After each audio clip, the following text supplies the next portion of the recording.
As you mentioned, graduating from college, taking on an institute. Walk us through that experience. I think I still remember the time when my father called me up and said that you should come back and set up an institution here and work with me. So do you think that's still going to be a trend where if an entrepreneur is looking to venture into higher ed, identifying a niche space and starting from that is still what you would recommend? My experience has always been that you have to create a niche in a project. It cannot be generic in nature because the competition is such. So if I have an X amount of money to invest, it is very difficult to invest across the domain because then none of them will become excellent. In your case, how have you found the balance between the two extremes? I think the beauty in generational business is the balance. The more you are able to balance and give time for your peers and for your seniors and your people who've been working with father to understand you, is the right way to go about it. Big decisions happen to establish these institutions, and to be able to rely on professionals in a span of 3 to 5 years in a way that you see them through success. Can you help us understand how do you guys design that? I think it's more about how you build your teams and how much you empower those teams. Okay. It's always difficult for family-owned businesses to trust. What, according to you, is success that you measure your students by? How do you measure that? I think I always believe that universities are not placement portals. So that's a very clear thought process at the university. We are here to give them the right skill set and present them with the right opportunities. I think that's where the university role finishes. What parents' mindset need to change for really, because I feel a lot of that pressure inherently comes from the aspirations that get pushed onto the child. Yes. And how do we counsel parents around that? I think it's a communication process between the school and the parent. And it doesn't start from the university, it starts from school. Yeah. Where you see sometimes parents send grade 5 and 6 for IT training. And I a lot of time ask parents, that, how do you know that in grade 5 your kid will be an IITian? Because I'm an IITian, so he will become an IITian.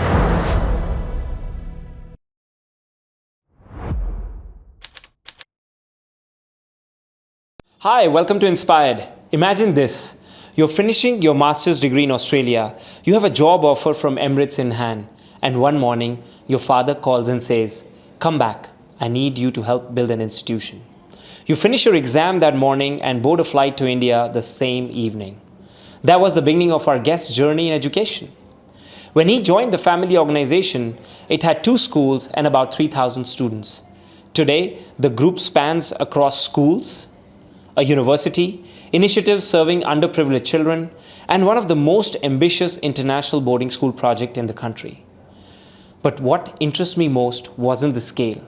It was the journey of earning credibility inside a family business, building institutions for the long term, and understanding why the future of Indian education may be written far beyond the metros. Abhishek Mohan Gupta is the Pro-Chancellor of Jagran Lake University and a second-generation education entrepreneur. Let's dive into the conversation. Hi, Abhishek. Welcome to InspireED. It's really great to be here at your university campus. Thank you so much for taking the time. And we're very excited to be sitting here in Bhopal today and just learning about your journey. For the interest of our audience, do you want to tell a little bit about yourself so that, for our audience to get to know you better? Yeah, thanks Ankur for doing this and traveling all the way to Bhopal. I'm Abhishek, and I'm a second-gen entrepreneur into field of education. Did my schooling from Delhi College, Indore, played cricket at a professional level.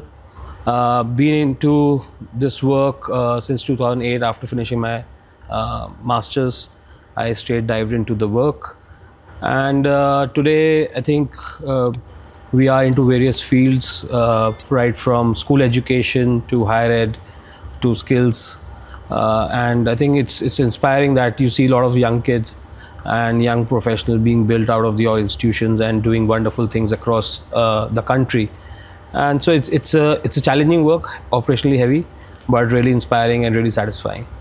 That's great. No, and I think my intent for today's conversation is certainly talk. You mentioned that you're a second generation entrepreneur, and I think that is something we really want to focus on today while we talk about the institutions that the group has built out.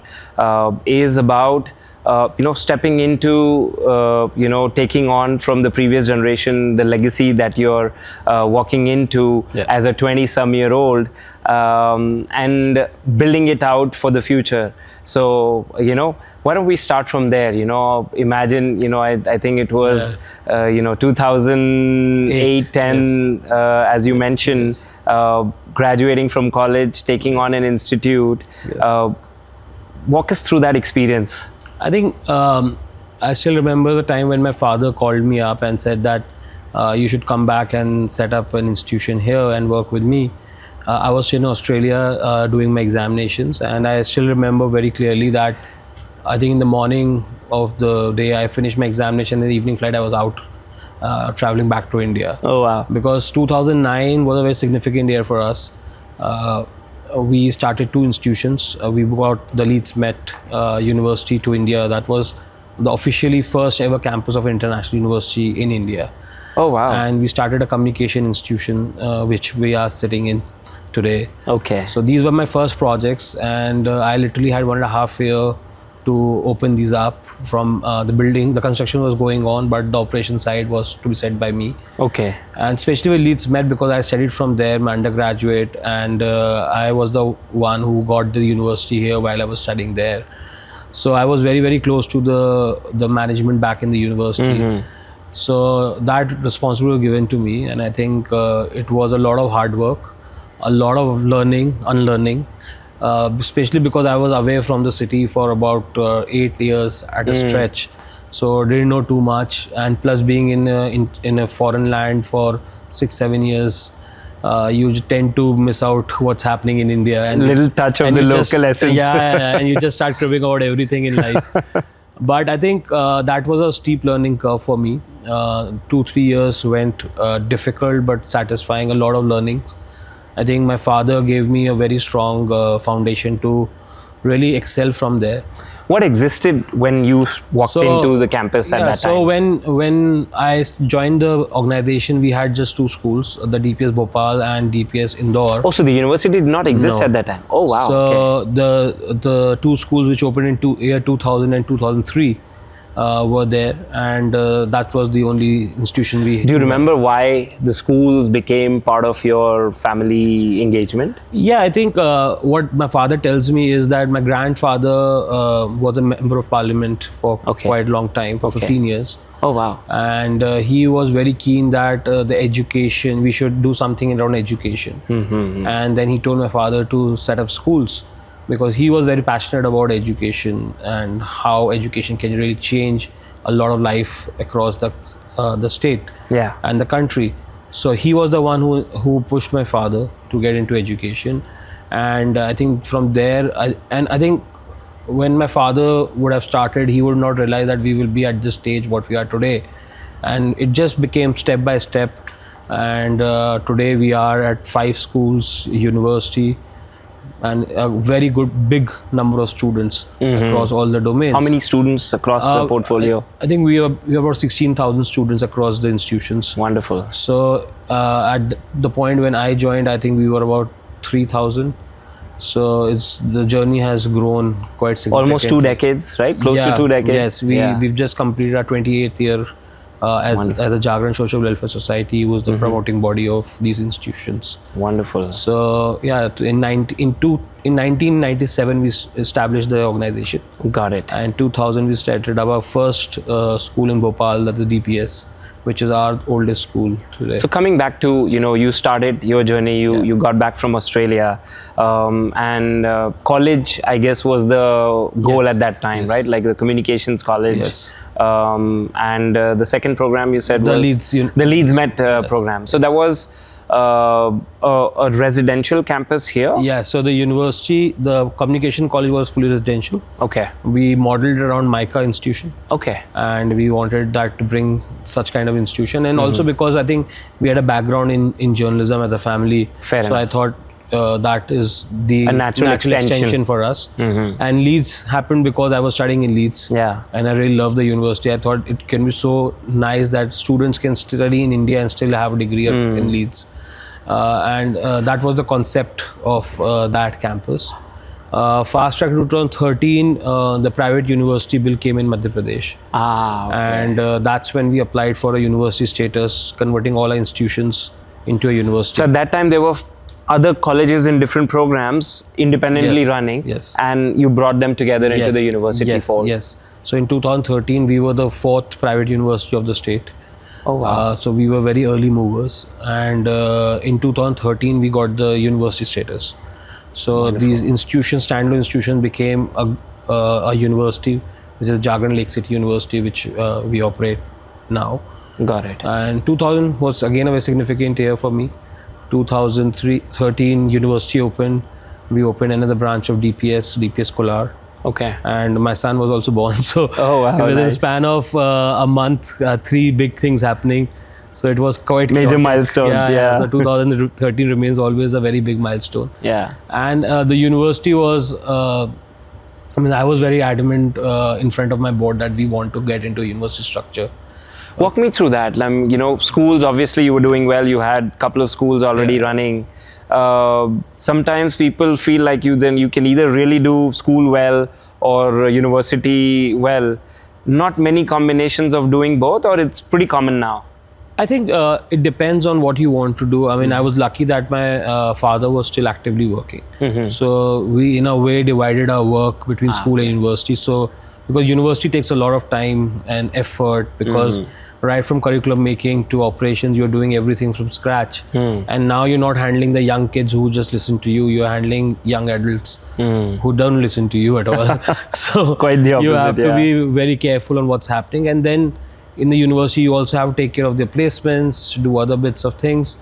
So responsibility enhances. Plus, you really need to understand what the young people require, which generally a generational gap becomes very difficult. And it's because I was pretty much closely out from the university, I understood what's happening. And I think my education really helped to understand what globally people are doing and bring those practices to India.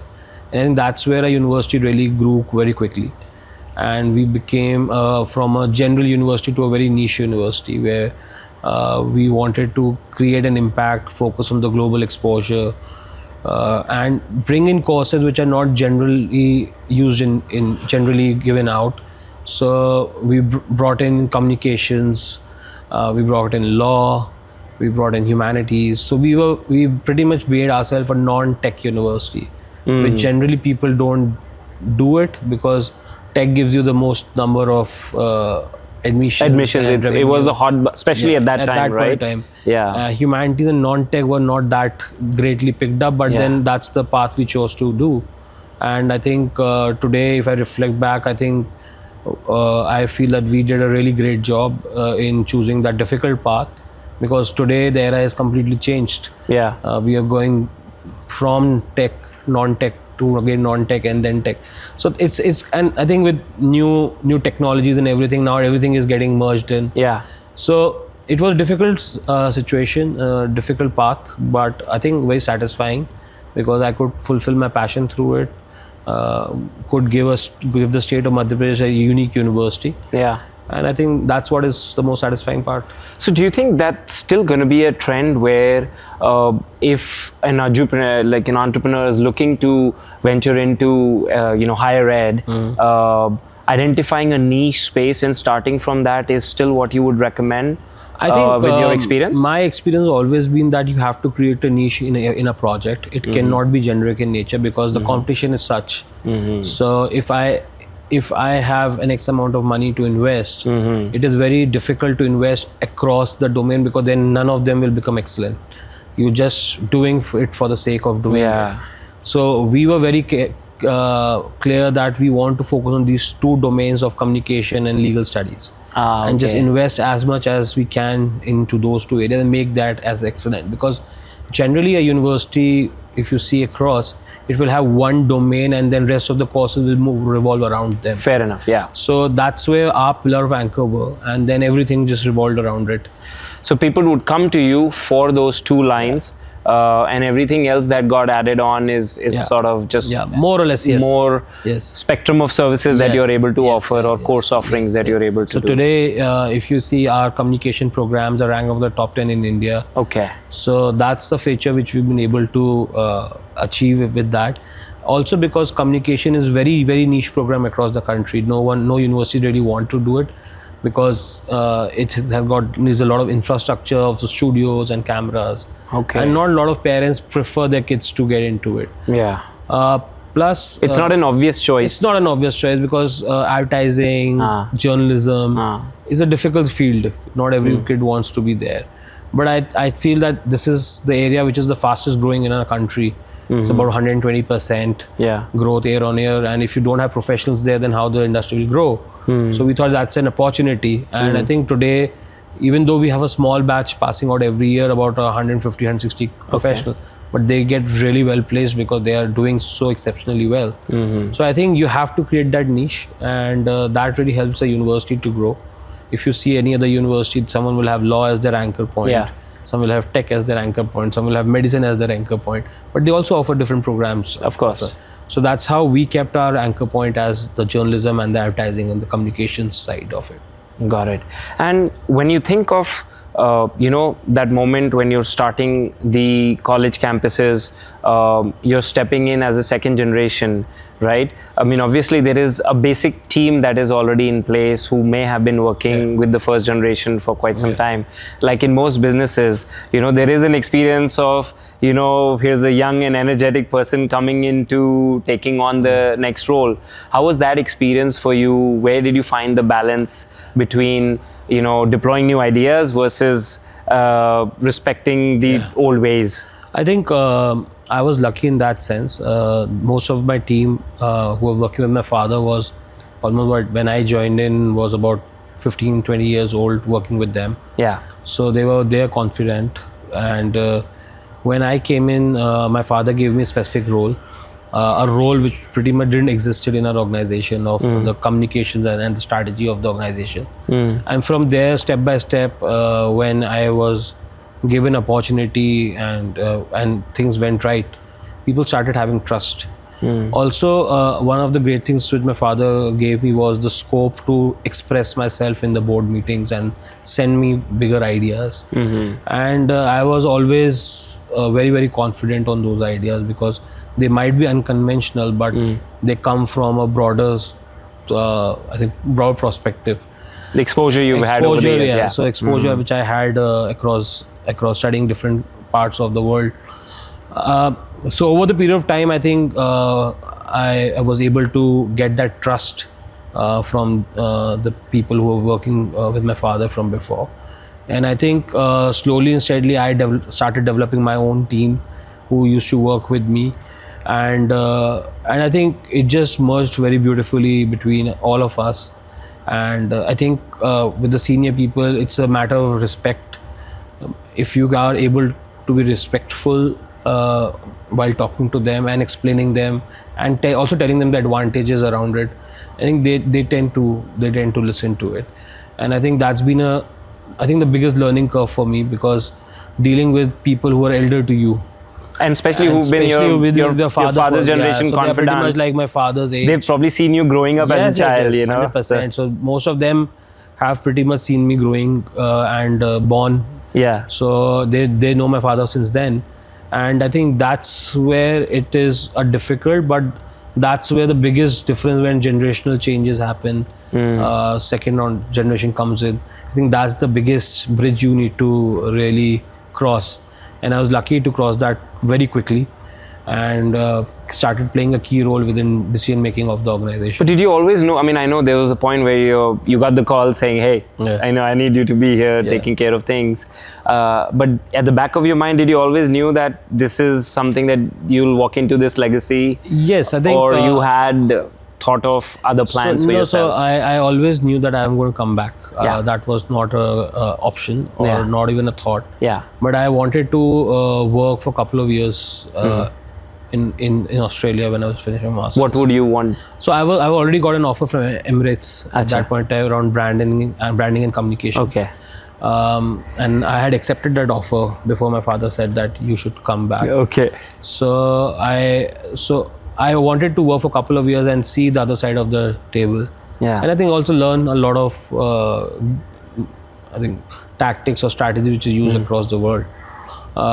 But when my father called and told me about this project, I think it got me excited more. Yeah. And I said, yeah, why not? If something is been built from scratch and I You'll can learn be the along the way, anchor yeah. point around it. So it will be a great opportunity for me to learn, but also establish myself within the organization. And I think I just took that opportunity and came back to India and started working. Wonderful. And I mean, there's a lot of wisdom that gets passed on to the next generation, coming from a legacy of media business, then education. Anything specific that you feel that wisdom has been shared that you follow consciously even today? I think one of the biggest lessons that my father told me is to be humble. No matter what position you are at, just be humble with the lowest person in the organization, and I think that will take care of everything within the system.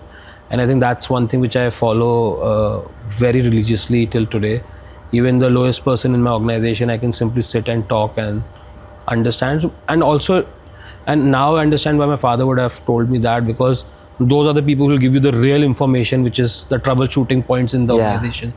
And I think True insights come there, true yeah. insights come from there. And I always have an open gate policy in my office, so people can simply walk in and share.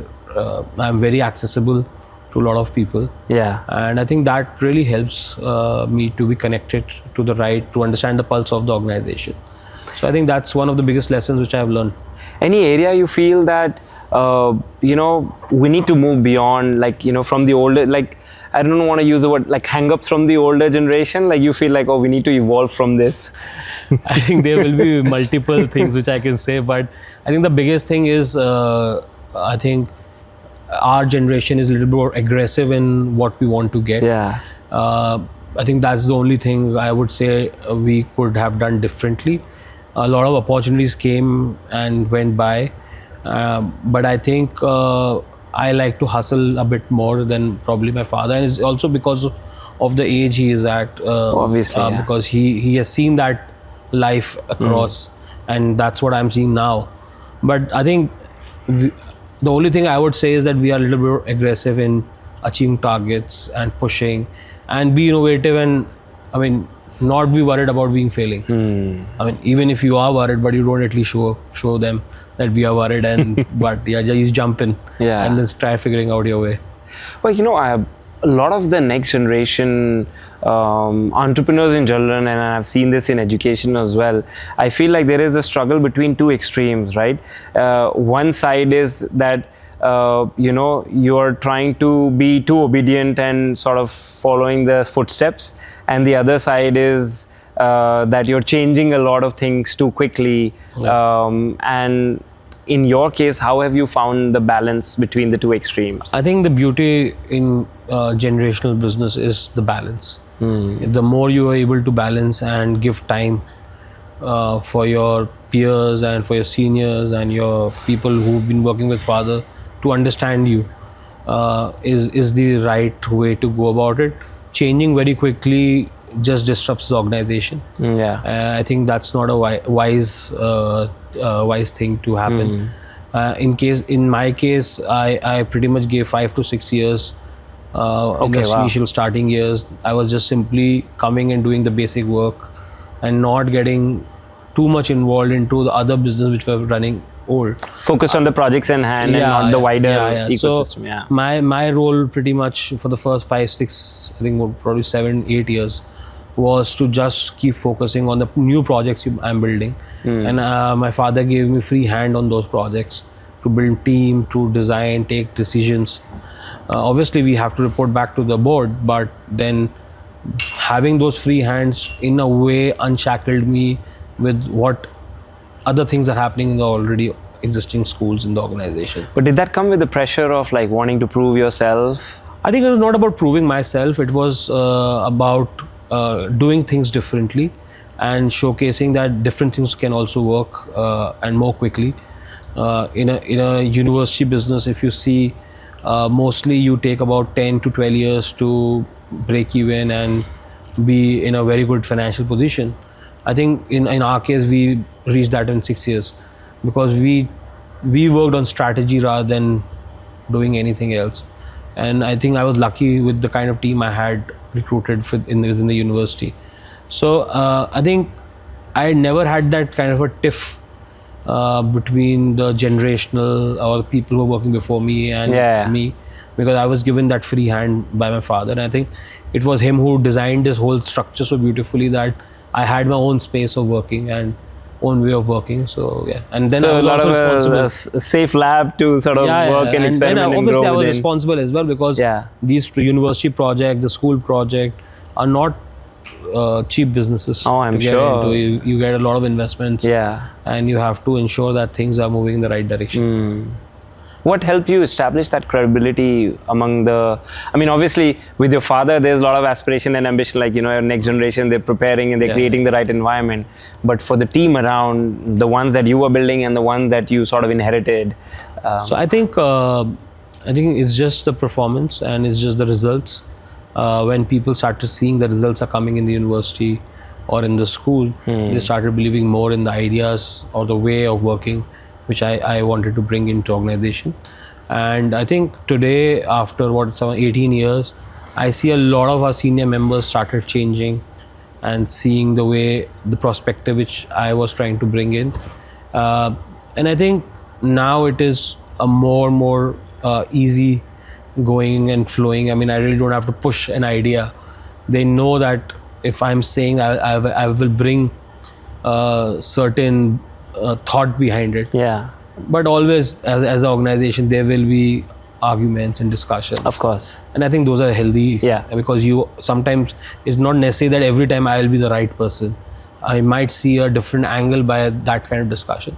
So I'm as a person, I'm very open to critique, feedback, and it may be from anyone. It may be from the lowest person in the organization. Because I think these are the two areas. If you are able to handle those, you will be able to handle most of the issues in the organization. And I'm very open. Even if someone comes and gives a bad feedback about me, I'm happy. Till the time they are able to justify why this was wrong. Yeah. So I am not the person who will become revengeful in nature. Now I'll show you what is to be done. So I am the last person. I think that's one of the qualities which have come over this period, to be patient, to be humble, and just focus on what you want to achieve. Yeah, I think, and that's what builds real institutes is, right? That's what gives meaning to the legacy is being able to make those smaller journeys successful and build credibility as you walk in to any organization for that matter. I think one of the biggest reasons why I think the institutions are built is also the freedom you give to the team. So our way of working in this organization is that we give to 3 to 5 years to a new institution as a management, then move out of that day-to-day operation side of it, and then focus only on strategic decisions. So then the vice chancellor, 3 years at the start of a new project. 3 to 5 years generally, we give depending on the size of scale of the project, and we try our level best that within 3 to 5 years we become at least a break-even point of that project at the operational level at least. And then hand over the complete command to the principal or the vice chancellor, including the finances, everything. So, and that's the only reason I think we've been able to grow so rapidly, because then we are already, so by the third year of a new project, we're already thinking of the new project. Wow. So then next 2 years, the project comes, so that becomes 5 years, and then we can start the new project. And that's where I guess the scale comes from. Like if you're not able to do that, you cannot scale. Why don't we delve in this little bit deeper, like help us walk through, like how do you design your systems or your organization structure in a way which allows you to, you know, I mean, like you said, it's a lot of investment, a lot of big decisions happen to establish these institutions, and to be able to rely on professionals in a span of 3 to 5 years in a way that you see them through success. Can you help us understand how do you guys design that? I think it's more about how you build your teams and how much you empower those teams. Okay. It's always difficult for family-owned businesses to trust. Learning an to let go, employee. yeah. And the most difficult part is letting it go. Yeah.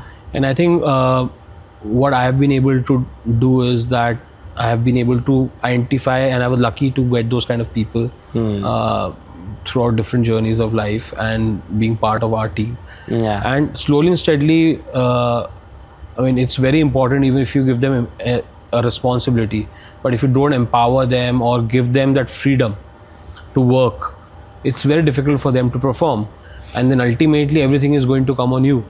So our rule in this organization is always till 3 mistakes, forgive and make them understand, move ahead. Okay.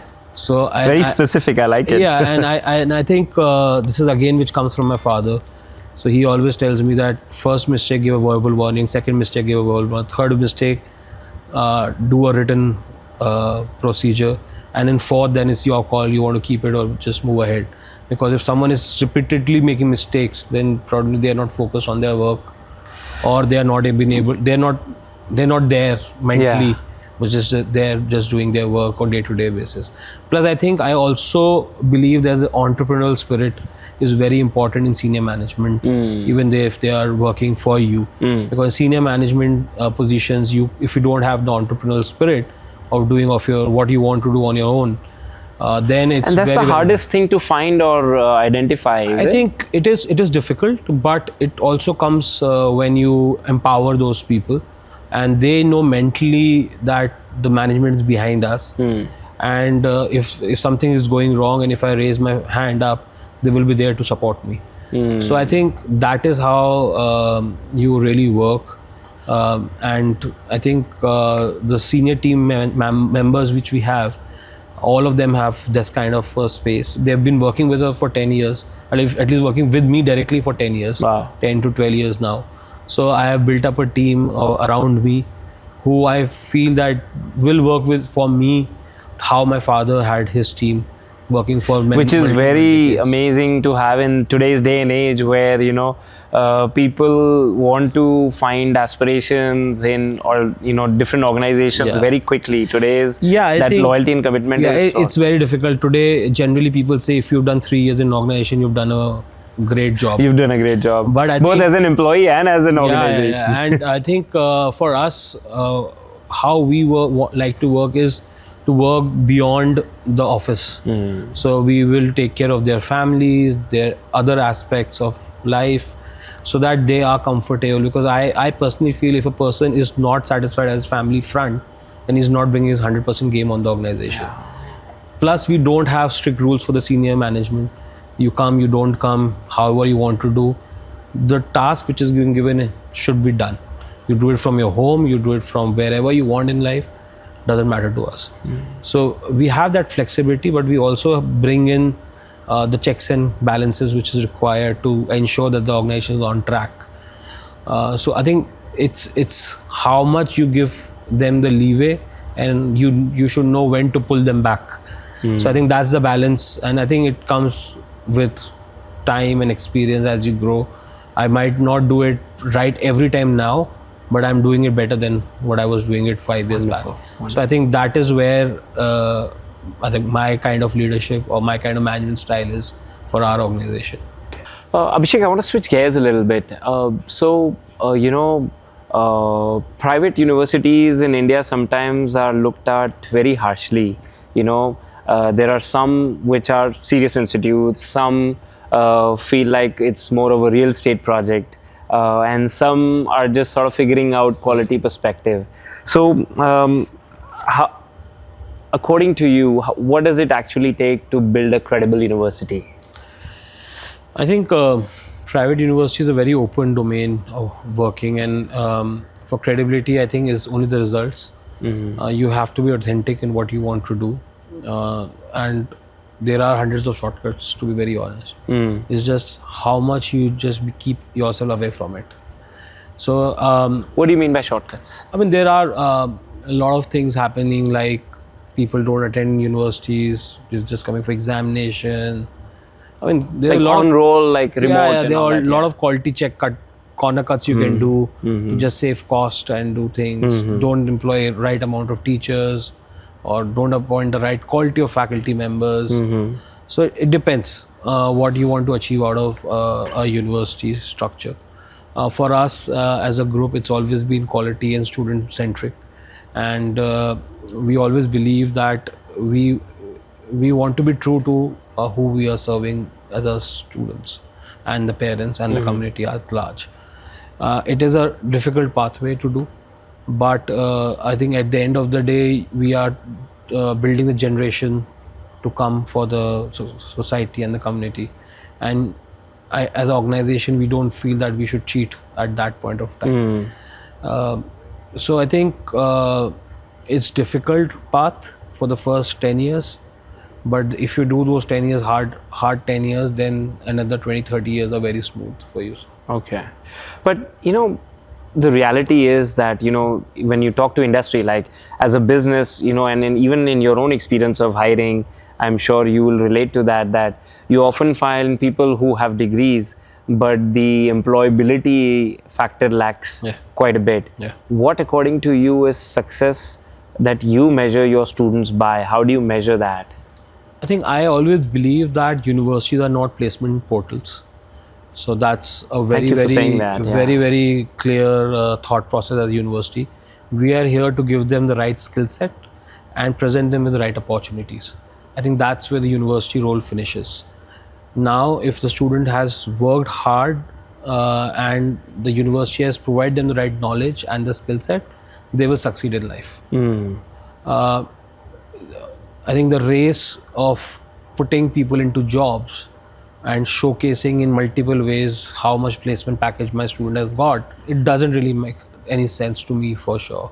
And in our university in the last 10 years or 13 years, we've been, no advert ever has talked about placements and the packages our students have got. Really? That is So we amazing. Because never I feel focus. that's what takes Yeah. center stage everywhere. But because it's also, Ankur, because the parents, when they come to us, they ask, what is the ROI of my kid? Yeah. And I honestly, I heard this word almost 4 or 5 years back, and I was shocked. I said, ROI? Why are you looking at ROI? Because your kid is getting a degree. So how does it make a difference if the kid cannot get a job out of that degree? Which is true in a sense that jobs are the ultimate success measuring tool. But I think for us as a university, the success measuring tool for us will be how well the students are prepared for life, how well we have Which given is very them hard skill. to measure, right? It And is it very, takes very a lot hard. I mean, more time. it cannot be measured, to be very honest. There is no tool as such, but it comes when students eventually do well in their life, and it is a very long process. If you see And universities, very hard to explain in admission yeah, process. it is impossible. So obviously in admissions, we also say you will get placement opportunities, but we never say that you will get assured placement, because you cannot. And a lot of time, our team always say to the parents, can you assure your kid will get 90% every year on year to get a job which is 10 lakh or 15 lakh rupees a year? No, the parent cannot assure you that. So how a parent can really ask us to assure that they will get a 15 lakh package or a 20 lakh package? So I think it's a different mindset. If you see universities who are doing really well, and if you see their journey behind, you will realize that this is the path most of the universities took. And now they're just reaping benefits out of that hard 10, 12, 15 years, where their first batch have now become senior people in the management in different organizations. So our first batch passed on 2015, which is about 10 years. 10 years in workforce now. 10 years is still growing. Yeah. But as soon as they finish 12, 15 years in the workforce, I'm sure they will become some of the top leaders in the organizations, in their respective organization. And that's when the things start reflecting back I think that's why I said universities are difficult work, but very satisfying. And But I feel like that's a vicious cycle. I mean, you sit in both domains, K through 12 and higher ed. In schools, the school's focus sometimes is like college admissions becomes the centerpiece, or if you're a premium institute, then you'll say okay, overseas admissions. And if you're focused on India, it's either the IIT placements or JEE placements and all of those things. So ultimately, it looks like everyone's looking for that next metrics, immediate next metrics. Because that's more material, that's more measurable. Colleges will look at placements. So how do we come out of this loop? I think it's a very difficult loop to come out. It's interdependent on each other. But the parents, if I see from the school point of view, a lot of students are moving to humanities and commerce. At least that's a trend which we see in our school. We have a large school space. I mean, out of the 16,000 students, or 11,000 are in school. Okay, through 12, yeah. So we see a lot of students. And there was a point of time when in grade 12, 11, 12, we used to have 12 sections, out of which 9 would be PCMB, but that's gone down to 2. Oh, wow. And the commerce and humanities are growing like rapidly. So people are seeing different job opportunities, different career opportunities. Down the years, you will never listen that I want to be a dramatics professional or a musician or a sports professional. Those were not the areas of choice. But it's happening now? It's happening rapidly. Sports, I think, has one of the biggest money earner opportunity. But how you get to those opportunities is very, very different. You have to have a different mindset. There will be students who just want a degree and sit into their father's business or a family business. There will be students who still want to be part of the family business, but they want to create a niche out of that family business for themselves. So they will work towards it. There will be people who want to become founders and raise capital.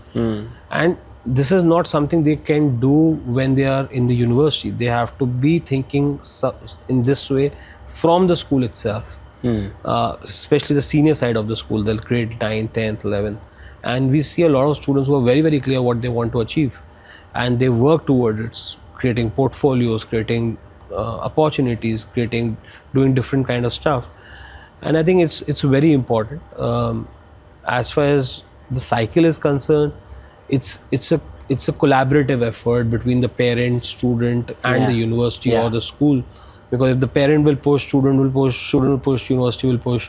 So it is going to change. It's going to take a lot of time. But I think I see a small shift, but a very long way to go still.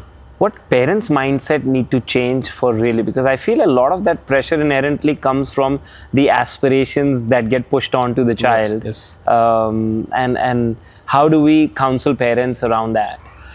I think it's a communication process between the school and the parent. And it doesn't start from university, it starts from school. Yeah. Where you see sometimes parents send grade 5 and 6 for IT training. And I a lot of time ask parents that, how do you know that in grade 5 your kid will be an IITian? Because I'm an IITian, so he will become an IITian. So that doesn't work. Or I really wanted to be an IITian and I couldn't, so my that's son. I think the majority of the cases. But I think is the freedom which the parent can give to the child of choosing the career of their choice. Because getting into a career and then not liking the career, that is a more difficult situation than being in probably an average career but doing exceptionally well into that. So it's a mindset. I think things will change, but will take a lot of time. And there is a lot of, like we were talking about niches earlier. There are universities which are positioning, even in India now, positioning themselves as like, oh, we are a university which is focused on research. There are universities which will focus on another domain. Is there any particular domain that you feel like is what the JLU universe wants to be known for? I think we want to be known as a good teaching university. I think research comes with a lot of cost, and for a private university, it sometimes becomes a difficult situation. Researchers should be left to the government-aided universities or the IITs Lot or of the funding bigger, comes yeah, through, where the yeah. government is giving a empty amount of funding, because at the end of the day, jobs are not going to get through research.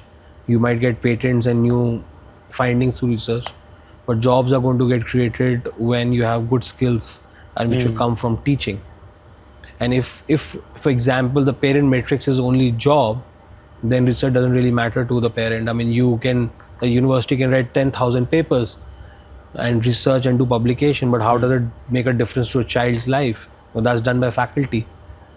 But the funny part is that because these research are the base of a lot of rankings and affiliations, Yeah. so the university is steered pretty much between two.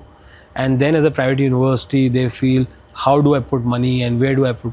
And that is where the shortcuts really starts. Because now they want to cut down budget here, put budget Yeah. to research, and then that's a chaos. Yeah. So I think as a government, it's very important that they need to clarify only teaching universities should have a different yardsticks to be checked into, and see, and the national education policy really says about it. You can be a teaching university and research university, but when it's going to get implemented, because just by saying that for a university, if I want a NAC today, almost 40% of my marks is on research. And how do I apply for NAC if I cannot do research or I don't have the funds? Yeah. But I am a really good teaching university which is producing great professionals. Then I can't do that. Some of the domains lack research spaces. Like if you go to communications, there are far lesser number of research journals where I can publish if I compare to a management or a engineering or a design, because they are more applied in nature. So changes are coming. I don't deny that, but it's very slow. It has to be fast tracked.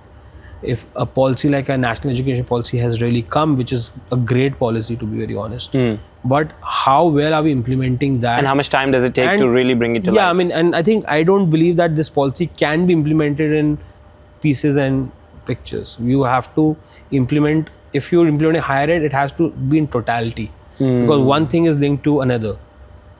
So they say example, they say a 1-year masters for a 4-year undergrad. But if I as a university start doing a 4-year undergrad, they should be university giving 1-year masters also. Yeah. But that's not happened, because aspiration for every undergrad is, I want to go to an IIM or a national level institution. Yeah. But the national level institutions have not changed their curriculum for whatever reason. Then as a private university, my 4-year is not going to be saleable. Yeah. Because student will say, if I do 4-year here, and then I still have to do a 2-year there. It's a cost and time prohibitive thing for them. Yeah. So I think that's where I think the gaps are coming in. I think government will be looking at it. I'm sure they would have understood these kind of issues. Yeah. And I think it will change. The need is there. Yeah. The government has to be a little more stricter on universities which are there just for the sake of there. And I think then the education will filter out. And I always believe in education that if you are doing well, you automatically get filtered out. So it's absolutely fine.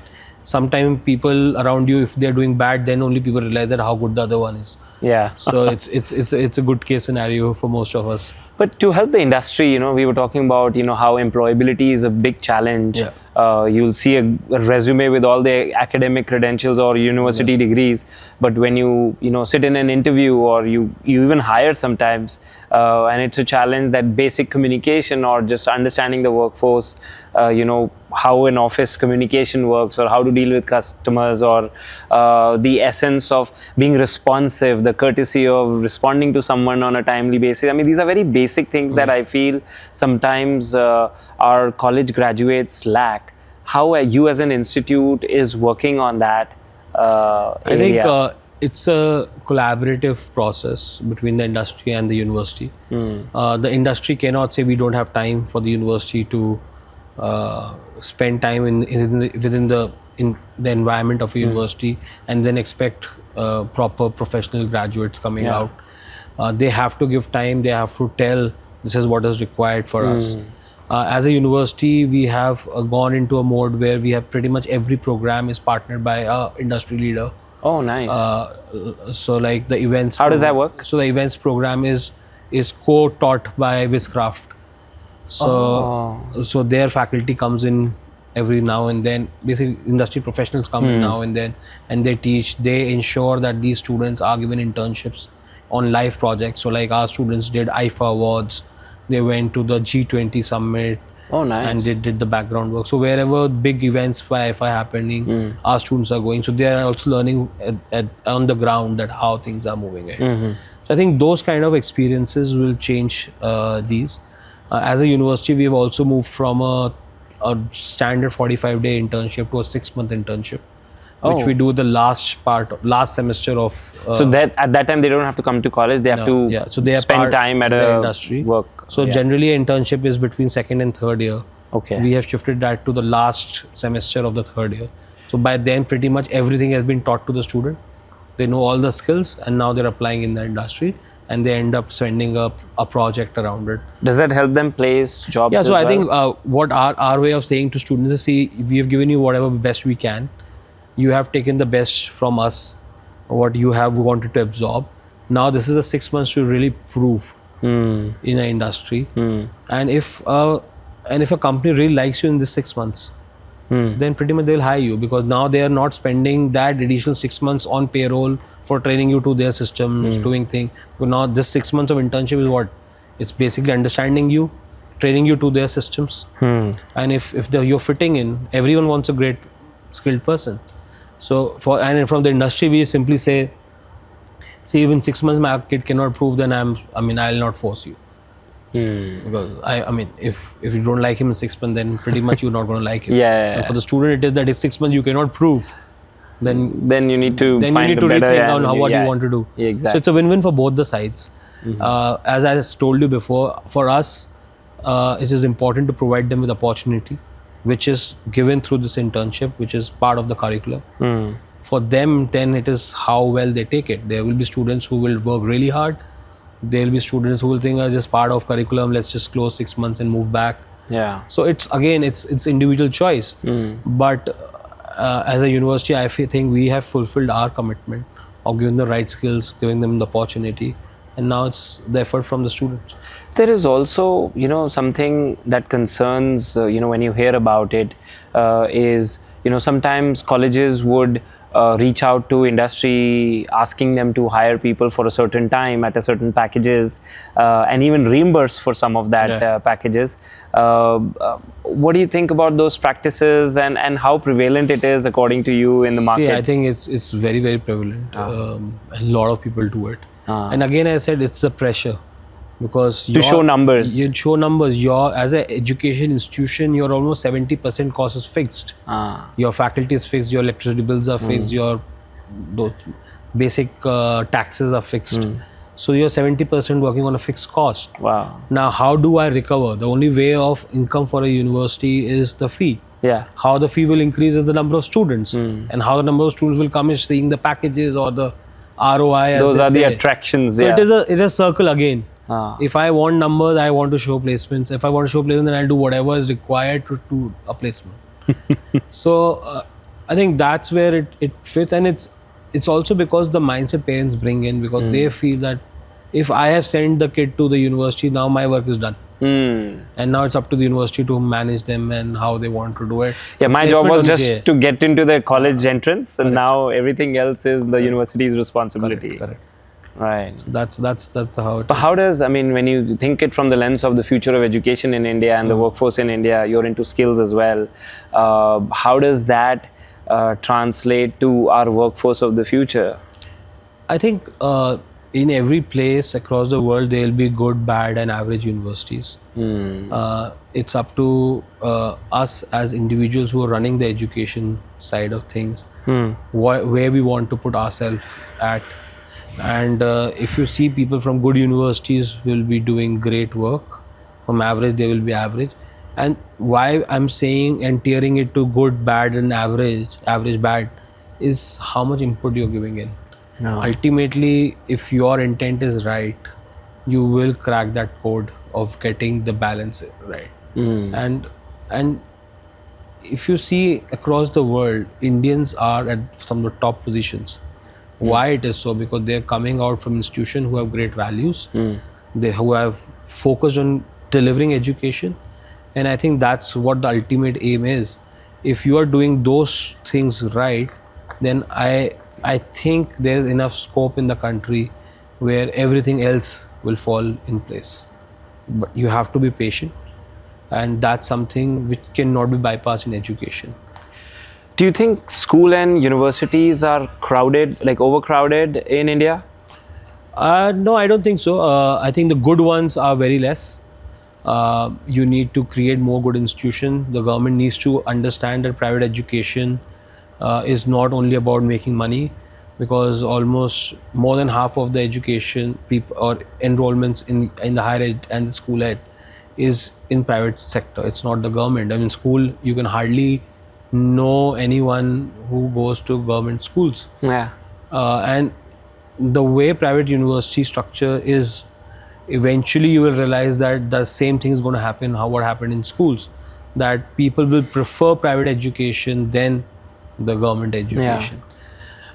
So I think they need to support the private institutions equally as they support the government institutions.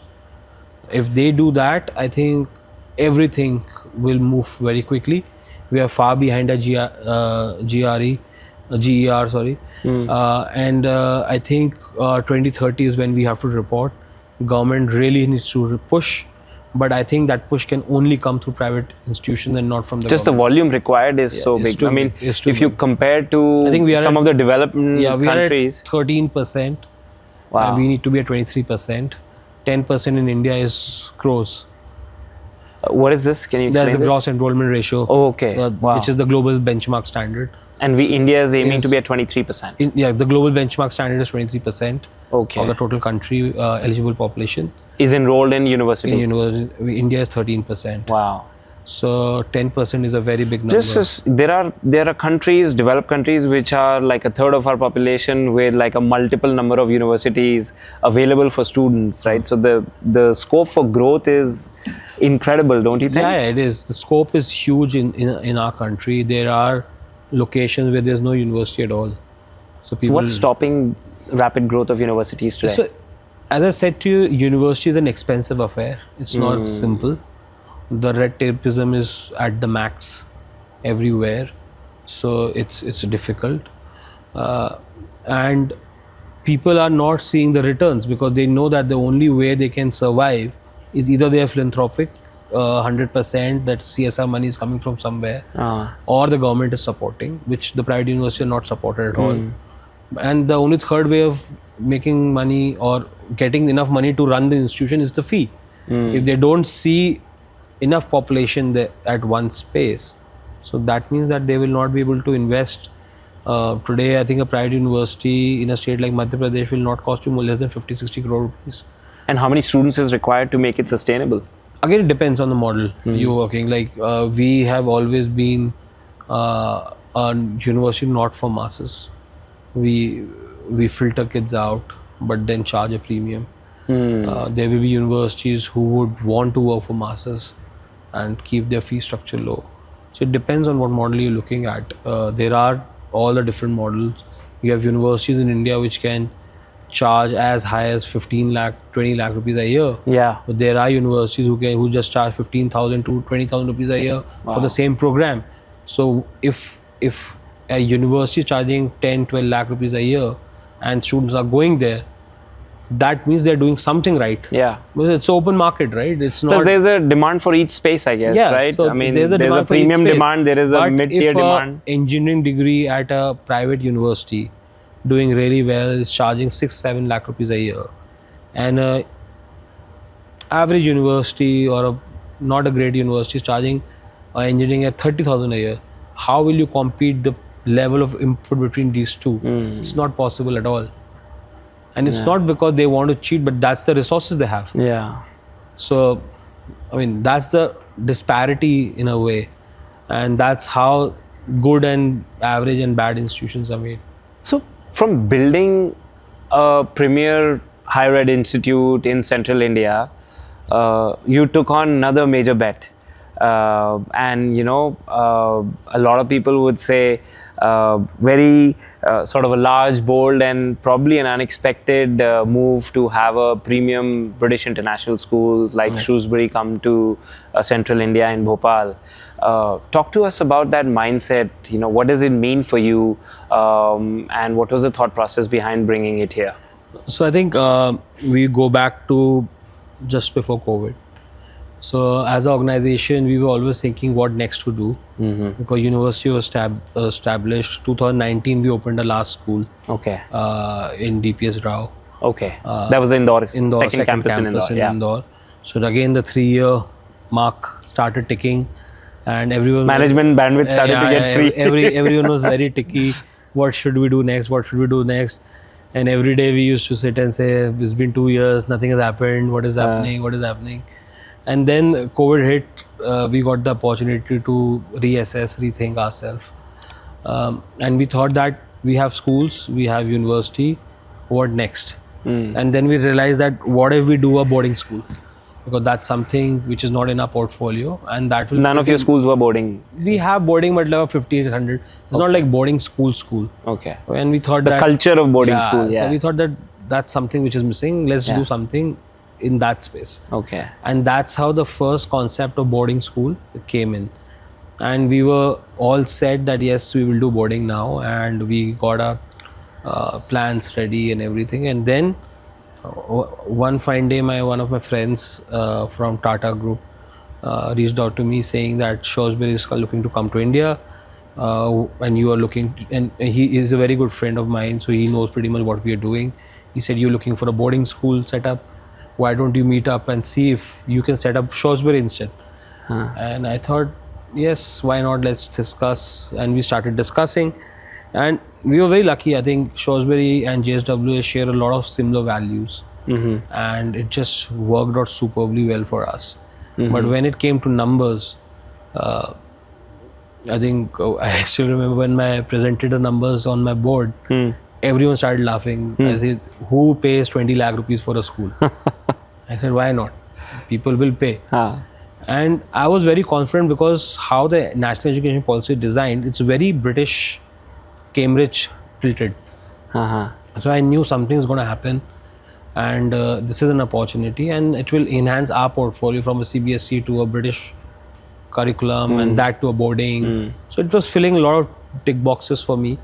And as I always say, that I always believe it's always better to charge higher, provide better quality education, offer premium services, and there is a market in India.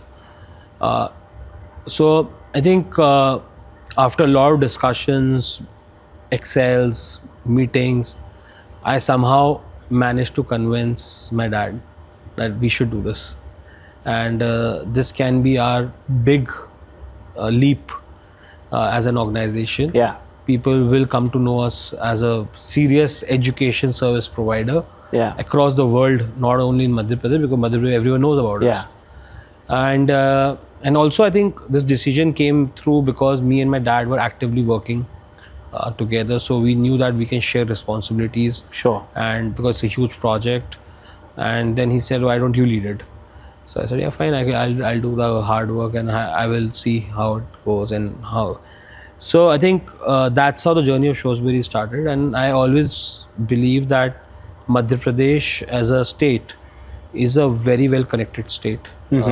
It's exactly central part of the country, and you don't have great boarding schools here. You have the legacy schools, but today's parent demand is very different. They want more district facility, they want comfort, but they also want high quality education. So we thought that why not we create this landmark here, because the people always think south or up hills is the boarding school places. But why not central India? And I think Bhopal is a very beautiful place. It has the right amount of exposure and the right amount of slowness requires for a boarding environment. And I said that, and then my father said, why will someone come to Bhopal? I said, but we are not selling Bhopal, we are selling the campus. In a boarding environment, how many times you have to go to Bhopal? Probably in a month, twice, thrice. That's about it.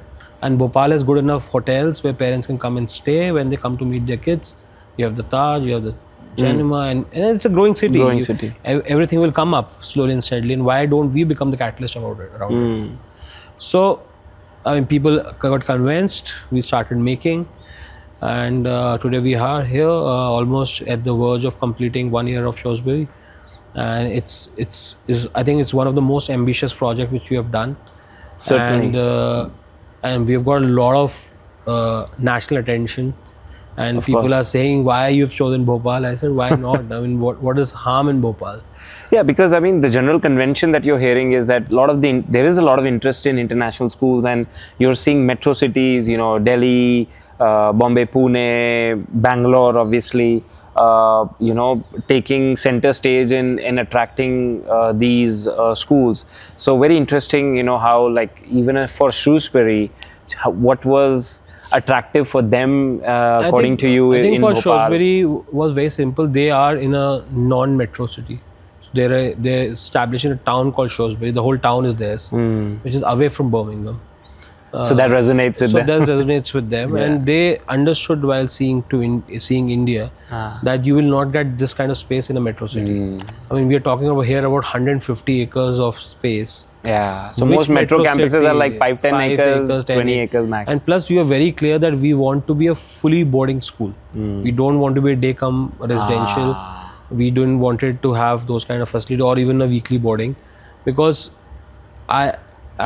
because I have been in boarding and I have experienced that when the two day boarders and boarders merge, it doesn't create that environment of pure boarding. Yeah. And I think that stayed with me throughout, and that was one of the conscious decision which we took. Plus also we were very clear that Bhopal will not give us more than 10, 15, 20 students at that kind of fee structure. Yeah. So for 15, 20 students, why should I make it a day boarding? Yeah. If we are offering something great, people will come as a boarder. Yeah. And I mean, people Those 10-15 will end up being boarders also. For them, it's anyways easy. Yeah. So that's what our premises was, and we started a journey. It's a long and a difficult journey, but 150-acre campus for only 600 students. Yeah. It's very ambitious. Wow. And as a group, we have put our heart and soul into this project. And if you see the campus now, it just looks stunning. And I think, in terms of infrastructure, I don't think any. What are you most proud of in the campus? I think I'm proud of everything. We've built about 4 lakh square feet construction in less than 2 years. Wow. That is, I think, the effort of my team, who have worked day, night, irrespective of festivals, weather, to get this to up. But I think I'm most proud is that we could get a brand like Shrewsbury to a state like Madhya Pradesh. Wonderful. And that has not only elevated us as a group, but has elevated Madhya Pradesh as an education hub. People from different countries, people from different parts of our own country are now studying in Shrewsbury. We have students from about 15 states and 6 countries in Shrewsbury today in the first batch itself, which shows that if a good institution with a good intent is made, people will take notice. Do you think Central India is underappreciated as an education hub? I think yes. It is partly because also of the kind of institutions we have, and I think slowly and steadily, because a lot of national institutions have been opened in Central India, people have started coming to Central India. But I think for people to really travel from outside, you need something really outstanding. It cannot be best in the state and then people travel. It has to be best in the country for people to travel. And I think that's what we appreciate most about Shrewsbury. I think the philosophy, the legacy we bring in at 474 years old institution. It's not simple to be surviving 474 years. Of course. And you have people of legacy like Charles Darwin as an alum there. I think it's brilliant. Yeah. And the kind of energy you feel when you go to Shrewsbury, UK, I think if we are able to bring in 50-60% of that energy in India, I think we will be doing. What needs to happen to make that work? I think it's the diversity of the teaching and the students, and I think the student body will bring that vibe. And I think that will come over the time. We are very conscious that we want to have a mix of expats and Indian students. Okay. And we have kept a benchmark of about 40% expat students in every year admissions. So our team is working really hard. Why is that important? Because I think a boarding culture of boarding school of this nature needs to have people from different domain, because they bring in different value systems. Okay. And India is becoming a global place. And if I've been able to understand value system and practices of people from different countries, then I'm more prepared. And I think that's what is important in Shrewsbury, because we believe that a school education is for life of the child. It's not only about going to a university. Or the skill sets they build in school, they stay throughout. Yeah. And these are not generally the education skill we're talking about life skills. Yeah. And I think that's where Shrewsbury really focuses on, and I think that's what they build their characters and skills for life. Absolutely. And I want to address that. You talked about you got a lot of national attention, and I think having being in education and talking to so many schools and colleges around the country myself, there is certainly attention on the first 2-3 major international schools, British international schools that have already become operational, because I think a lot of people have eyes on you guys to see how you are doing, because there is certainly a lot of interest in the funnel about more British schools wanting to open up. I think there are more already in phase of getting launched as we speak also. So what do you think people have to keep in mind if they are thinking about bringing a British international school into their locations, cities? I think a lot of people who are looking to come in, or the schools which are coming in, are focusing on city specific. So which means that they are day schools mostly. Most of them probably, So it's a very different mindset than a residential school. But I think what people are looking is authentic international education, which will only come when you have the full diversity of international curriculum. But that could be achieved in a day school also, right? 100%. I'm not saying that it cannot be achieved in a day school or a boarding. So boarding is a different culture set, mindset. So I don't that's think a niche again. There in is itself, there is no discussion, or there is no comparison between day school and boarding school. So I'm talking in general. If you want to achieve a good international school in your city, I think you need to focus. What I feel is 3 things: diversity of students, diversity of faculty, and the full spectrum of the curriculum. Full spectrum of curriculum means that in the Cambridge curriculum there are about 36-37 subjects to offer. How many can you offer? So in Shrewsbury we offer 28 out of the 36, which means even if the number of kids are less, then 28 teachers are there. How does that compare to other international schools? I think nationally or globally? I think international schools abroad pretty much offers everything. Acha, okay. So 36 kids, 36 on average. I think the other boarding schools which we have in India are also at about 22, 23, 24. So they are adding on. And I think the incoming schools will have to see how much they want to do. Do they really want to follow the Indian cycle? That's another very big question, because if they decide to follow the Indian cycle, then automatically the number of subjects goes down, because the Indian cycle doesn't offer those subjects. So for clarifying, is just that there are 2 different Cambridge cycles. One is a global cycle, which we follow, which is a August to June cycle, which has the maximum number of subjects, because all these assessments are global. So whenever the assessment will happen globally across the world. Oh, so that's what is the limiting factor of certain subjects. And if you are doing an Indian cycle, then your which is April to standard April to March. Then you don't have an option but to offer only 15 subjects which Indian cycle offers. So now it's a situation. And it's driven because of assessment cycle. Assessment cycle. Oh, I didn't know that. Yes. So that's what. So we follow a full global cycle. Hence, we are able to offer the full global spectrum. And what limits the remaining that are left? Because in India, they don't offer those subjects. Give me an example. Like a global perspective. Or number of languages. So like we offer 9 languages. Indian cycle offers 3 languages. So like that. So because it's tailored, because the number of subjects you're offering, the cost you're increasing, because there's a fixed cost on each teacher for 1 subject or 2 subjects. And how many enrollments will be there? So it's that. And plus people also think from an Indian cycle perspective, because transfers are more simpler. So like for us, it's difficult because this Indian cycle finishes in March, but our students joining in August. So what do the parents always keep asking? What should my child do from April, May, June, July? He will sit in the home and see TV.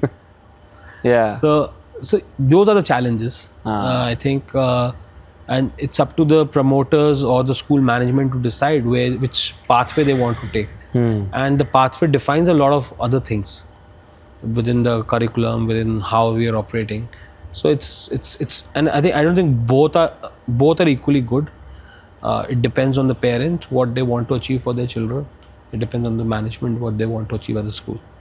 Yeah, I think one of the things, about British international schools, one critique might be that, it's sort of, I don't know, colonial hang-up wrapped up in a new way. Yeah. How do you respond to that? I think there is a very strong perception of that. I don't disagree to that, but the kind of education they're providing and whatever experience I've had working with them for the last 1 year, it's very practice oriented. Okay. It's very research oriented. So, and I think that is the real life education you need in today's world. Unfortunately, because the scale we want to achieve in Indian education, we've not been able to reach to that level. Yeah. And it's not because we cannot do it, but it's just the scale Yeah. we want to achieve. The kind of education which we give at Shrewsbury Yeah. cannot be achieved in a class of 40. Yeah. Hence, we do a class of 15 at max. Yeah. So 15, 1:8 is our teacher-student ratio, which is in a regular school will be around 1:16, 1:20. So it just cannot happen. So it's the exclusivity in a way. It's the one-on-one attention, how we are giving. And I think that is what is required. And it is our ambition that we come to a stage where the headmaster should know names of all 600 students. Wow. And if we are able to achieve that, that means that we have given equal importance to all these 600 students who will come eventually in part of Shrewsbury. So certainly there is a quality aspect that you're talking about, and the experience which an intimate experience can only be achieved in a smaller scale. Yeah. I get that. How do you stay rooted to the Indian values when you're adopting to a British international school format? we 100% understand that we are in Indian ecosystem, and it's not about saying that the Indian values are wrong or the Indian education system is wrong. There are hundreds of good things about Indian education as well. In Shrewsbury, we are very, very careful that all the Indian value system is deeply rooted. We are taking the best of both worlds and making it work for the students. Like for example, with us, Hindi is a mandatory subject till grade 10 for every person. Oh wow, okay. Because we know that the students who are coming from India will need Hindi in their future life. It is something which you cannot avoid. Be it when they become a CEO, they have to have some circulars written in Hindi and read in Hindi. So, and it's a national language. You can't just go away with it. So we have made it mandatory for grade. And that's unique to your campus. It is. I mean, it's a conscious decision which we have taken. Interesting. We have ensured that the major Indian festivals are celebrated in a way it should be celebrated. So I think the Shrewsbury UK team has been very, very careful on how they customize their offerings based on the Indian environment, take the best out of the Indian systems, and still prevail with the way the UK teaches, which is more practice oriented, more research oriented. And I think that's how we've been able to amalgamate both the worlds together and get Shrewsbury up and running. What can school leaders learn from your experience creating a school like Shrewsbury? Because I mean, ultimately, in our all aspirations of nation building, if we can all learn and build up to that standard and improve our national curriculum schools also to the level what a British international school looks like, what be your learnings that you can share with you? I think one of the major learnings which I've had through the project of Shrewsbury was to keep an eye on detail. Be on one side, either be on the scale or on the quality. And I don't mean to say that quality cannot come at scale. Quality can come at scale, but not the quality which a limited number residential school can bring. Because it's simply not possible. I mean, simple example, if I have 36 students in a class and a teacher is teaching a 35-minute or 40-minute period, what we're looking at, a minute 10 second per kid.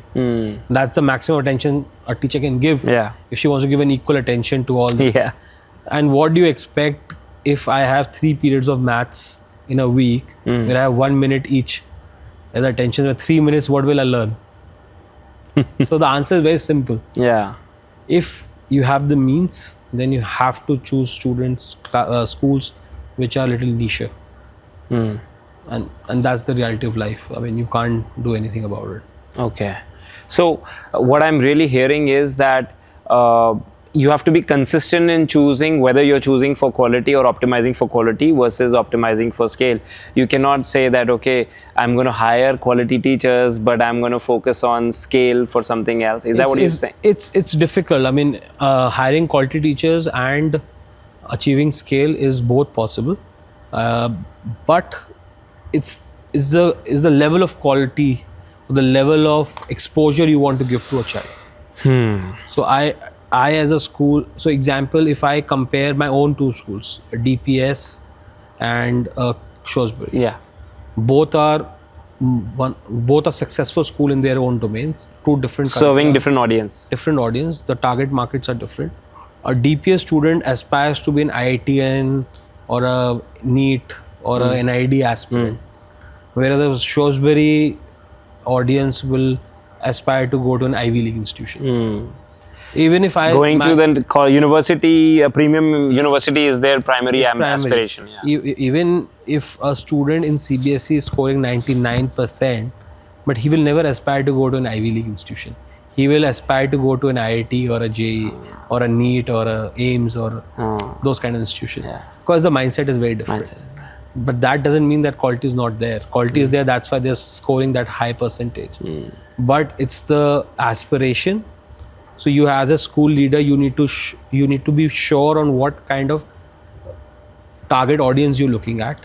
What kind of aspirations they have, and that's where you start putting your own things into place.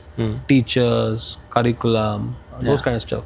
I mean, if you ask me that from a Cambridge curriculum, can a person sit on a NEET examination?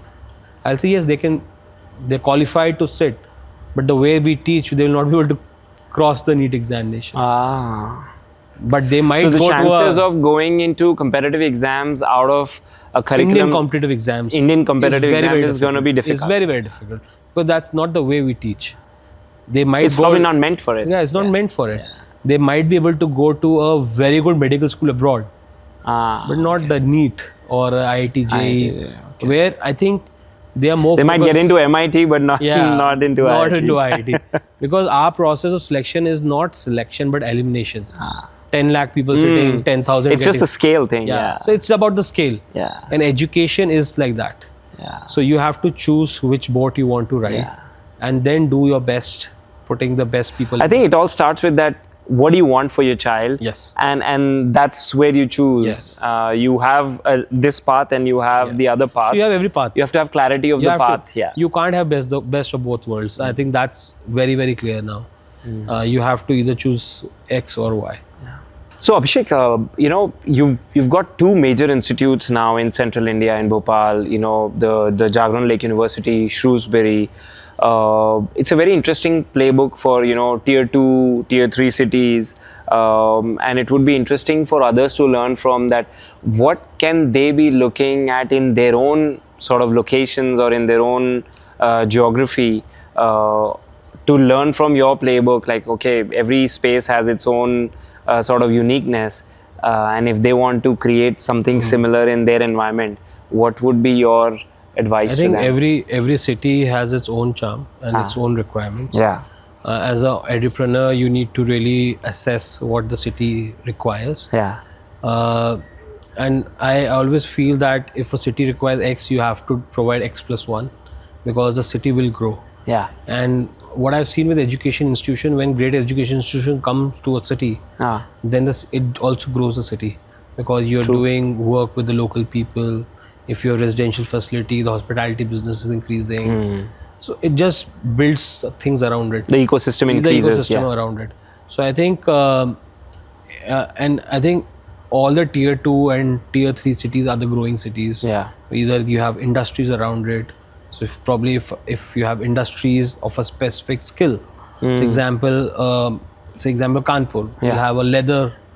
Yeah. Probably an institution around leather goods or leather designing might be really great because you need those kind of manpower locally.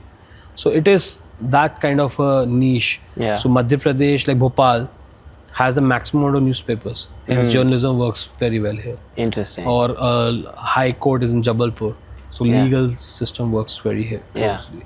So I think that's how you have to find a niche, because I am a very strong believer that you need to work around niche. You cannot be generic. Otherwise, institution will work. It's, again, as I said, scale. It's the population, it's a demand. Yeah. But will it satisfy you is a question which as an edupreneur you need to answer yourself. And the next phase of like the education movement is going to be around tier 2, tier 3 cities, or do you think there is still a lot of scope in the bigger cities? I think there is scope in everywhere, I have to be very honest. Tier 2, tier 3, you see it more evidently because when something new comes, it is 0 to 1 has become more visible. Yeah. So it's more visible. But I think if you see that every big or small city, 3-4 schools every year, they are growing because the population is growing. Yeah. You need places to study. And that's a basic requirement. And cities' aspirations also grow. Do you think there are specific things that a non-metro city like, maybe Bhopal, Indore, Jabalpur in our context, or other tier 2, tier 3 cities across India, their families are asking for things that they did not ask 10 years ago? Yeah, 100%. That's the case. A lot of tier 2 cities, I always believe tier 2 cities are the builder cities, where the tier 1 cities or the metros are the consumer cities. Interesting. Because if you see the kind of factories or workforce, they're coming from tier 2 only. And tier 1 general people are consuming that product. Very interesting perspective. So if tier 2 is the manufacturing side of it, then you need skill. And when you need skill, then you need education, where you need manpower. For a person to come from XYZ city to a Y city to work, what is the first thing which they think? Where my child is going to study. Which means they need education, they need school. Yeah. So that's how the growth happens within a tier 2, tier 3 city. Because there is industrialization, there is education requirement, because manpower is required, and that's how the whole ecosystem builds. So I think tier 2, tier 3 has a great story. These are the areas which will grow. Education institutions will come, and they will have to play a very catalyst role that yes, we are there, we will provide you good quality education. And quality education doesn't mean only the top tier. Yeah. Or an expensive education. Yeah. Quality education can also mean a good mid-level. It's context to that domain you're serving, right? It's context to domain you're serving. Because if you have like a basic, so example, I'll tell you one of our examples. We run a free school. Okay. I think 4 of them, not 1, 4 of them, and we teach about 1,600 kids in it. Wow. It's absolutely free. Okay. Are these like government? They are not government aided. They are funded by our society as a gesture. And they're separate from any of your private schools? They go, so every private school, a day school finishes at 2 p.m. and these school starts at 2 p.m. to 6. Same infrastructure, so they use same teacher. Oh wow! So in some ways you're giving them the same quality also. That's amazing. So and this year, the state results, the Madhya Pradesh state result, we produce a topper of the state. Oh wow! So that is how you show impact, because then, and it. What's leading to such results? I think it's again the quality of education for that particular domain. That we are being true to give proper education to that particular segment of people. Yeah. It might not have the frills and the facilities of a regular day school where we charge heavy, but it has the soul of the whole thing is education, which is being delivered at different times and different spaces. That's very interesting, because how do you bring that balance between premium offering and access? In some ways you're trying to solve for that. Not really. I think access is also taken care by the right to education rule which the schools have to follow. So that is taken That's applicable to all your schools? Yes, we so as a organization, we're very, very careful that we fulfill all the government norms. We don't flaw it out at all, and I think we don't really work in the grey side of things as well. And I think that's where we are satisfied and happy. But these schools. What is the grey side? So grey side is like you have RT, but you don't apply it fully. So you are just working. Show on paper that they're there, but not there. But the students are actually not there on campus. They're They just are on there. their paper. So example, an RT will be 25%. So I will manage somehow 10% only will come in. Okay. So that kind of stuff. Okay. But I think these schools are completely different. They are fully registered with the state board. So they are not CBSE schools, but they are formal registered state board schools. And they just follow the state curriculum. And there are teachers who teach a state curriculum. They have sports, they have everything. Yeah. But it's just that whatever cost it comes, like books, uniform and everything, is given by the society.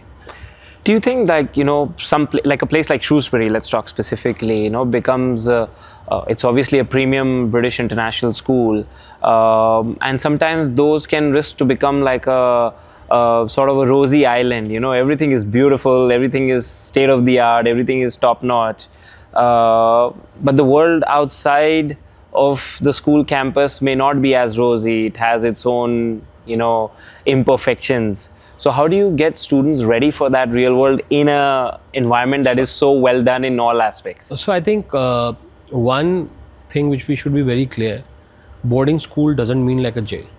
It's an extended home for the kids. Of course, if they are not comfortable, then they're not happy. But they're too comfortable in some ways. Yeah, they're too comfortable because the kind of people who are coming to a school like Shrewsbury will live like that. Yeah. You can't expect them to just downgrade themselves. Yeah, or obviously. because they've lived their life for 10, 15 years like that. And suddenly one day you say, no, now you will not do like this, you will do like this. So it's a tough balance to bring, yeah, right? To bring them awareness of the real world. So what we like to do is that we try to match to a very, very comfortable standard of living, but bind it with the kind of rules and regulations. Discipline. Maybe. So we, like example, what you think of a typical boarding school. People get up at 5 o'clock and keep running. Yeah. We don't do that. Okay. Because we think that there's nothing to do with that. If we have a proper sports time and they're doing their physical activity, then why do they really have to go at 5 o'clock in the morning? In a regular state of life, how many kids will get up at 5 a.m. and do running? But athletes would, maybe, I don't know. So it's an optional, right? Yeah. So if I it's want not to be forced on everyone. If you're training for a tournament, you get ready. Then I would want to get up in the morning. But if I'm not, then why should I? Yeah. So those are the kind of things which are very different. Yeah. I think the way they bring in the real life situations in the classroom through research and through practical exposure give the students the real life examples. As small as like in grade 11, we have unsupervised time to go out to market. Oh, interesting. So, and it's not unsupervised in the way that no one is there. They are there, but in the background.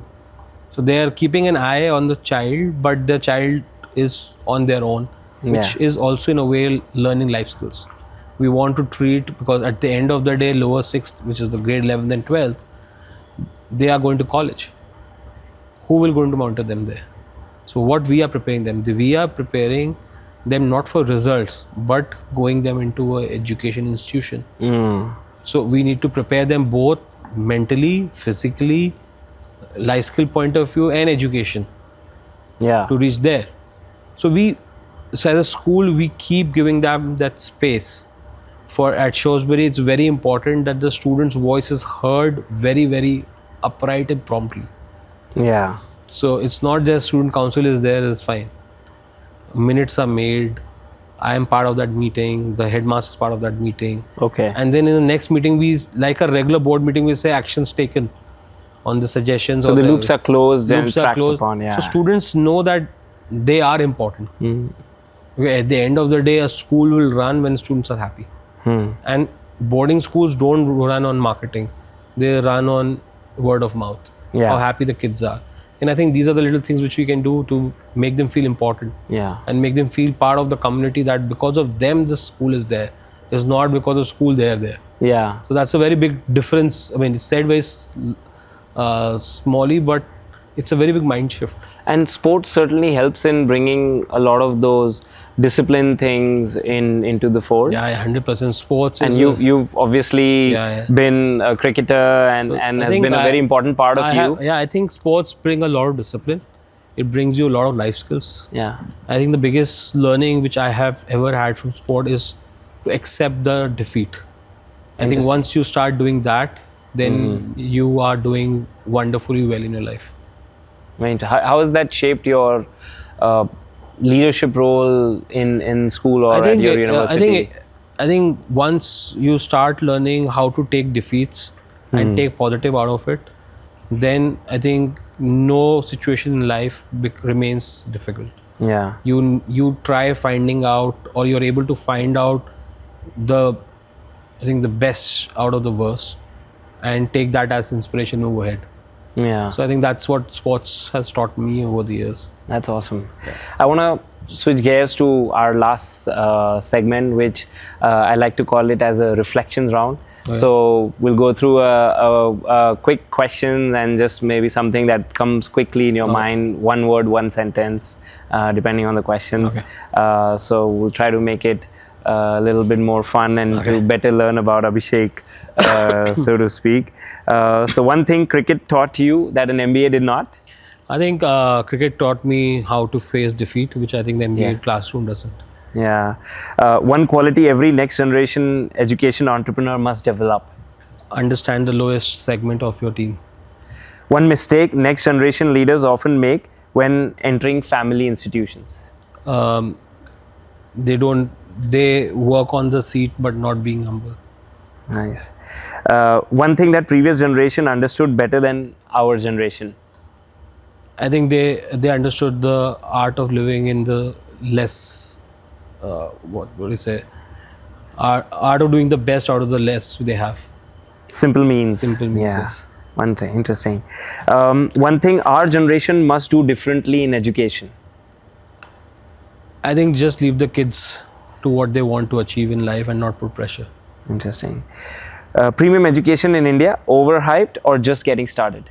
Just getting started. Bhopal as an education destination, underrated or misunderstood? Misunderstood completely. One decision that defines your current chapter, JLU or Shrewsbury? I think JLU. Okay. Your chapter in the family legacy in one sentence? Bringing in innovations and taking the legacy which I have been blessed to have to a greater height. Yeah.